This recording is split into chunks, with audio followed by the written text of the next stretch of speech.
Мухаммедти 15 күнү саат 8:10 Оштон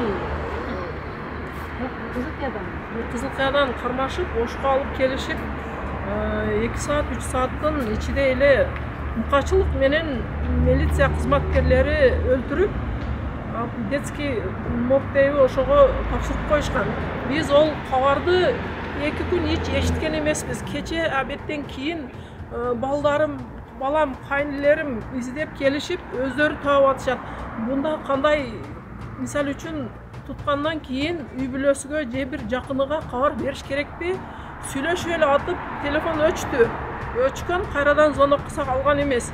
Анан мен өзү Бишкекке жол тартып кетип аткан, кеч калып Бишкекке кетип калыптыр да деген эмеде мен отуруп калганмын да. Буну биз кандай түшүнсөк болот? Азыр эми 6 айлык баласы, жаш келиним калып атат. Олордун убалы кимге? Менин балам жүрөгү кармай турган бала эмес.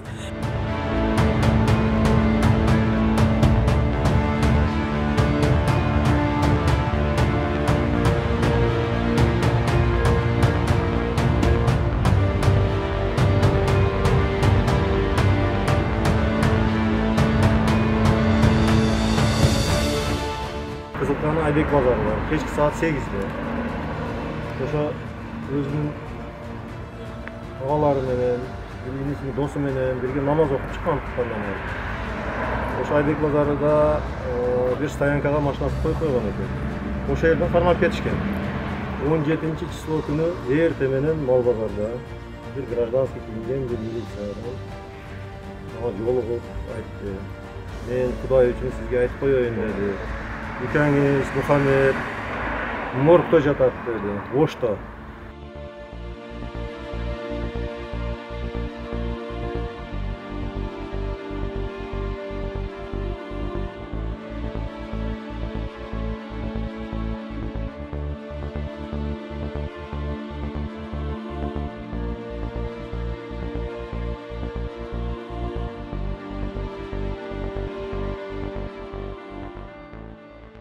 Militsiya kızmatkerleri demeyin bular. Zükürlördü.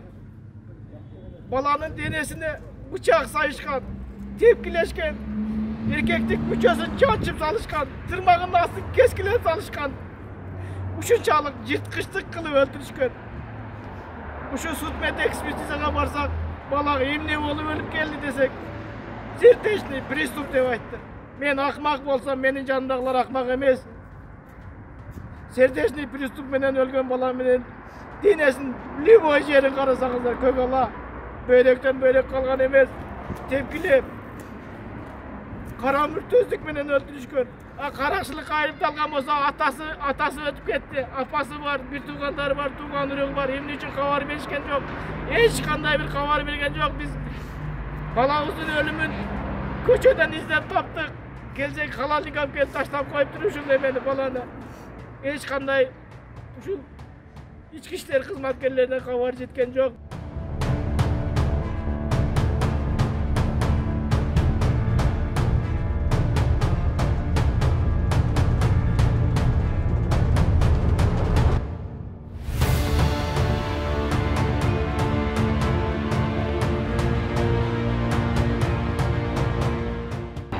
Ошол 2020 жылдын 15 октябрдан 16 октябрына барган түнү болжол менен саат 12:30-бирлерде Ош областык иштер башкармалыгынын имаратына алып келгенде бул кылмышка шектүү кармалып келген жаран бул Каныбек Мухаммед бүгүнкү ортосунда өзүн жоготуп, эс учунан жоготуп койгон. Дароо тез жардам чакырылган, тез жардамга барган учурда өзүнө келбей каза болгон. Бул күндө соттун медициналық экспертизанын бүтүнүн күтүп атат. Эгерде чындабы деп туугандар айтканда, эгер кол көтөрүп бир ошонун улам каза болгону аныктала турган болсо, анда ошого кызматкерлер мыйзам шегинде туттуу чара көрүлөт. Ал эми бул кармак келген кызматкерлер айтат, эч кандай күч колдогон эмеспиз. Мурдатан жүрөк ооруусу бар экен да, ошо кармак келгенде менимче катуу кыжалат болуп кетип, ошонун улам жүрөк кармап калды болуш керек деп булар айтат.